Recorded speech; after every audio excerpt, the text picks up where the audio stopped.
So pagkatapos gamitin, kailangan linisan. Yan o. So ito yung hindi natin nagamit, ito lang yung nagamit natin. So i-sprayhan yan.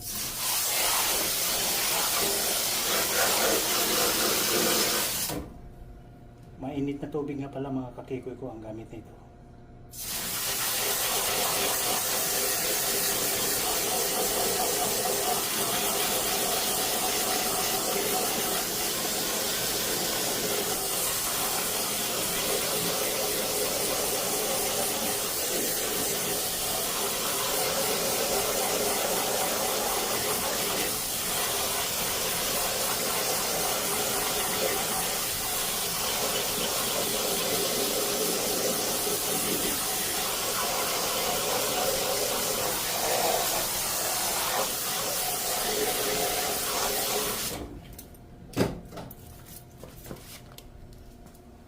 So ganun lang mga kakikoy ko, yan, ang linis na no, di ba?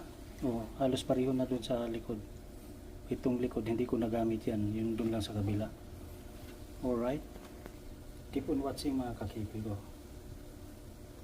Thank you sa support. Bye bye.